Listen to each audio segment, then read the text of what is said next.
had the idea to try playing Stardew Valley without leaving the farm. With a bit of searching, I found that this had been done before by CallMeKevin. That said, he allowed himself to leave the farm for one day at the end of each year, which does make things more interesting and fun, but what if you never left the farm? Ever. Along with that, I gave myself the goal of earning at least $1 million, or gold, I guess. This was a terrible idea, a waste of time, but I did it! In this video, I'll chronicle the difficulties I faced and the strategies I came up with over the many hours spent on this stupid, no-good challenge. First things first, if we're gonna be stuck in the farm, the choice of farm is very important. Stardew Valley has 7 different farm layouts, each with their own pros and cons. The standard farm has loads of tillable space, but otherwise nothing special. The Riverland farm is mostly water, perfect for fishing. But since we won't leave the farm, it's impossible to obtain a fishing rod, and I'm not going to be using any glitches to spawn stuff in. If your mind jumps to crab pots, which mine did as well, you can't get or craft crab pots until you already have fishing level 3, so that's not happening. The Forest Farm offers seasonal forageables as well as unique weeds that always drop seeds. There are also some large stumps that respawn, but that's not really a factor. Stumps can only be destroyed with a copper or better axe, and without leaving the farm, I'm stuck with the default tools. Bombs also just don't work. The only issue with the Forest Farm is its lack of minerals. The Hilltop Farm doesn't have this issue, as it features a fairly large quarry that spawns stone, ore, and geode nodes based on the player's mining level. The Wilderness Farm is themed around combat, as it will spawn monsters at night, but that's not very helpful. Using the advanced options at character creation, any farm can spawn monsters at night. Monsters can drop some good stuff, and the Wilderness Golems can drop mixed seeds, but the thing is, a day in Stardew Valley takes about 14 minutes, and monsters, regardless of map, would only spawn around 9 PM. So you'd be spending about 10 minutes just waiting around each day if you want to focus on farming monsters. Also, you cannot obtain any weapons from the monsters that can spawn on the farm as far as I'm aware, so you'd be limited to your scythe. I tried this in my first attempt, and it's not worth the effort at all. The Four Corners Farm is a neat combination of the above features. There's lots of farmable land throughout, a small quarry in the bottom right quadrant, and the top left quadrant weeds can transform into the variant that always drop mixed seeds. The Beach Farm, which is what CallMeKevin used in his farm-only playthrough, has the smallest amount of farmable space, but there are forageables and plenty of fishable water. This is the only farm that features supply crates that can wash up on shore. There are 3 types of crates, but the second and third require you to upgrade your house via Robin's Carpenter Shop. The default crates can hold mixed seeds, coffee, cherry bombs, and survival burgers, all good stuff. The retaining soil and geodes are mostly useless. Now for choosing a farm. The standard farm is out as there's nothing special, same with the Wilderness Farm. I can't fish, so there's no reason for the Riverland Farm, leaving us with the Beach, Hilltop, and Four Corners. While the beach has its merits, I didn't want to retread what was already done, so I chose the Hilltop. Much like this challenge, the Hilltop Farm was a very bad idea. Sorry for the spoiler, but my attempt on the Hilltop Farm ended at around 12 hours played, where I was at around 350,000 gold. Since I don't want to waste time, let's quickly discuss some of the pitfalls that this farm had. First off, the layout just sucks. The river that cuts through the center means you must use one of the 3 bridges to reach the section with the quarry. I'm not sure how the boulder and tree stumps locations are chosen, be it random or predetermined, but either way, 2 of the bridges were completely blocked and I could never use them. I thought I would be farming and using the occasional handful of mixed seeds from slashing weeds, but the drop rate for them is surprisingly low. Each weed has a 50% chance of dropping fiber. If it does not drop fiber, then there is a 5% chance of dropping mixed seeds. During my Hilltop attempt, I carefully allowed weeds to overtake nearly the entire farm. I even waited 3 seasons, and I only cut weeds on the 28th of fall before winter took them out, and I was lucky if I got like 20 seeds. This is just not sustainable if you want to get to farming 9 for the seed maker, which brings with it the possibility of endless seed production. That said, on the Hilltop Farm, I made bee homes for honey, but lacking flowers meant I always made wild honey, which was the cheapest of all the possibilities. Honey can be turned into mead using kegs, but kegs require iron, which conflicts with bee homes, making this hard to properly scale up. With trees and copper, we can make a bunch of maple syrup, and with foraging level 10, syrup is worth 25% more. And yeah, you could combine this with the honey and the stuff from the caves but it's just meant to be supplemental, not like your main output. So I could have made 1,000,000 gold with all this, but it would have taken so long that I just got frustrated and gave up. And I soldiered on for my second attempt using the Four Corners farm. It started as most playthroughs do. I planted the parsnips, I watered them, and I began cleaning up the farm. This took a while, but during that, I found that the upper left quadrant converts around 5 weeds a day into the CD variant. I harvested these and left as many normal weeds up as I could so that they could continue to propagate. By the end of the first spring, I had cleaned the entire farm, aside from the weeds, and I had harvested my parsnips, and I had around 50 mixed seeds ready for planting in summer, more than I think I ever saw in the Hilltop farm. I decided to plant these seeds in summer rather than spring because, well, in spring, mixed seeds can be cauliflower, parsnips, or potatoes. They're all fine crops, but in summer, you can get corn, pepper, radish, or wheat. Since corn and pepper can be harvested repeatedly after their first bounty, they're ideal for getting farming XP. If you don't know, potatoes can yield multiple from a single crop, but you only ever get the same amount of XP, so it was corn and pepper in my future. I also used some basic fertilizer to slightly increase the quality of the eventual harvest. This doesn't affect XP, but might as well make a few extra gold, so sure, why not? The days became quite samey. I would wake up, pluck the 4 to 6 seedy weeds, water my crops, and harvest anything that could be harvested. I put any wheat, radish, corn, or peppers directly into the shipping box.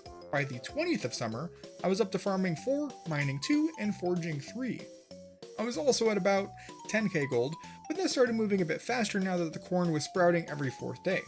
Heading into fall, the peppers died off, but the corn persisted, as it's thankfully a 2-season crop. I focused on cleaning up the new season debris, and otherwise I just sort of kept up the same daily routine. On the 5th of fall, some guy named Demetrius showed up, offering to infest my farm's cave with either mushrooms or fruit bats. I chose fruits because you don't have to check them every day, and the yield ends up being way more than mushrooms, and I could eventually turn the fruits into jelly or wine later on. On the night of the 6th, I was visited by the crop fairy for the first time. I say first time because I think he showed up like 5 to 6 times throughout my entire playthrough.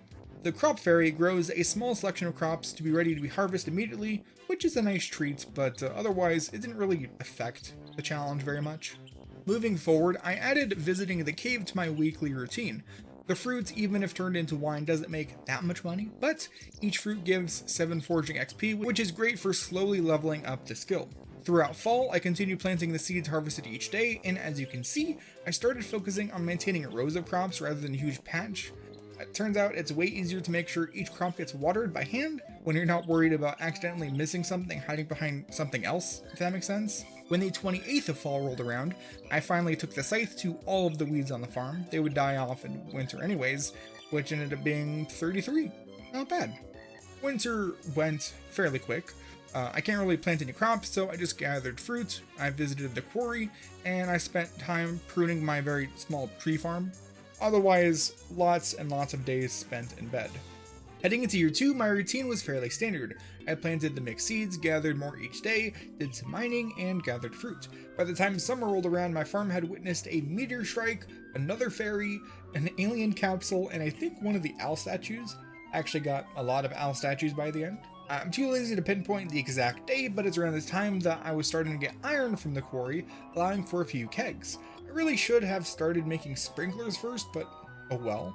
Summer was pretty tedious, but all my manual labor paid off because on the 15th of summer, year 2, I reached the majestic level 9 farming. This means that the seed maker is now possible, but wait. To make a seed maker, one needs wood, coal, and gold. The quarry will not produce gold until mining level 7, which is also when you can transmute 3 bars of iron into a single bar of gold, so now gold is the next goal. In hindsight, I should have immediately abandoned all my crops then and there, and started hibernating weeks at a time to focus on leveling my mining, but I didn't. Humans are creatures of habits, and I guess I was scared of stepping outside my comfort zone, so I just kept up with the routine for hours and hours. My house, long cleaned of all that useless furniture, became home to numerous kegs and jars. As the year closed out, I was visited by my grandpa, who passively aggressively commented on my farm's lack of growth. All of my efforts thus far resulted in a single candle, but That's fine. I'm here to make money, not for the betterment of the farm, myself, or society. Heading into year the third, I kept up my routine, but I was now dedicated to never watering another crop as long as I lived. I'd gotten tired of it, so that means sprinklers, and a lot of supplementary paths. If you're curious, it's impossible to get quartz or fine quartz, which is needed for improved sprinklers, so I'll be stuck with the 4-pronged D-pad-like shape for my crops, which is actually kind of fitting. Otherwise, there is not a lot to comment on, I just kept on keeping on. As we jump forward, you can see the number of sprinklers slowly grow. The higher our mining level gets, the more bountiful the ore became, so it was easier and easier to make them. On the night of summer the 24th, year 3, I reached farming level 10. While both artisan and agriculturist have their merits, I think increasing the value of artisan crops will help us way more with this challenge. I mean, I can always just sleep the days away if the crops aren't cropping fast enough. The following day, I decided to offload the 100 upon hundreds of pickled veggies, jam, wine, juice, and beer I had stocked up. This boosted our earnings to just over 200,000, which is not bad, but still a ways to go. Heading into year 4, I did keep up with my crops, even though I probably shouldn't have. I no longer had any reason to hold back on artisan goods, so you'll see the money start to tick up bit by bit. As summer rolls around, I began sleeping multiple days at a time. I had found that I didn't need to harvest the seedy weedies each day, as they converted and propagated just fine regardless.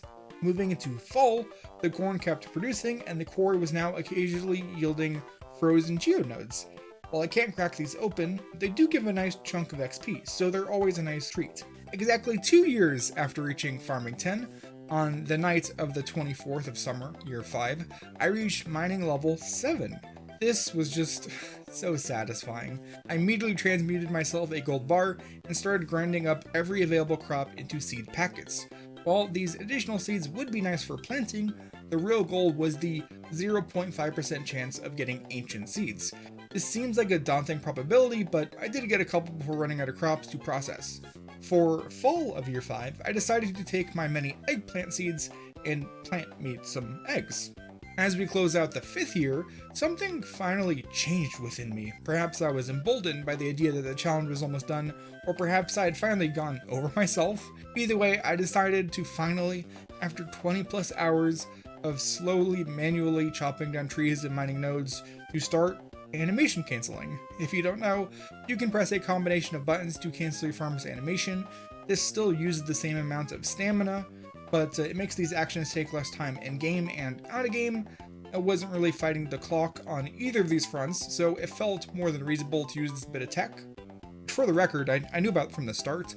I just didn't want to bother setting up the macro needed to do it reliably. One thing I'm learning throughout this challenge is that I am a very annoying combination of lazy, determined, and stubborn. On to year 6, I added even more sprinklers, forming a sort of number 8 pattern shape. This was not intentional, but it looks neat.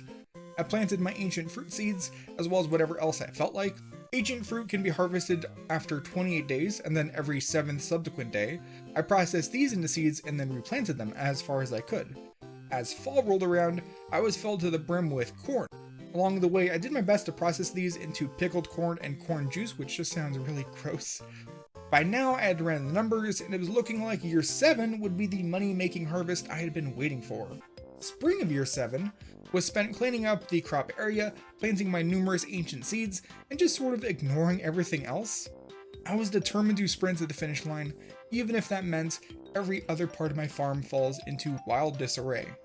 Once I felt I had done enough, I entered the big sleep, which is where I repeatedly went to bed until it was the 1st of summer. But ancient fruit takes 28 days, so they were actually ready to harvest on the 2nd of summer, and harvest I did.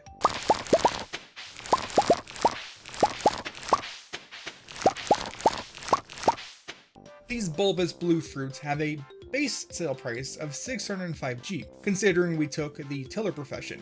When you process them into wine with kegs, which takes about a week, they end up selling for a massive 2,310G per, because we have the artisan profession.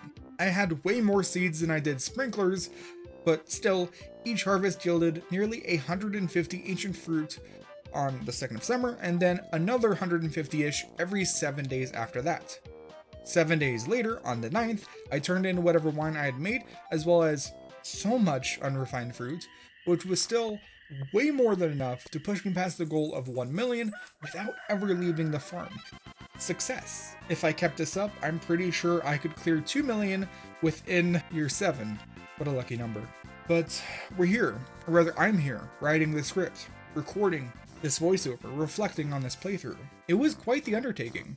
My hilltop attempt lasted just about 12 hours, while this successful Four Corners attempt took me just over 17 hours. Both could have been massively shorter if I had done things differently and not been as stubborn, but still, one thought that comes to mind is just how strange this must have been for the citizens of Stardew Valley. Think about it, the old farmer died of, I don't know, being a ping pong table, and his grandson moves in. Robin, Lewis, Demetrius, and even Kent attempt contact, but the new farmer just never shows up in town. He never attends any festivals, never responds to any of the letters asking for items. There is a bit of activity near the start as he produces 25,000 gold worth of crops, but that's it. Not even the letters from his parents get a response. I'm pretty sure that he sold the cake and cookies that they sent. After half a decade of inaction, some of the finest wine, juice, jams, and jellies start getting sent out via the shipping box. By Lewis's approximation, the farmer is now a millionaire and he is yet to be seen. If the farmer did leave his farm, God forbid, imagine the sight.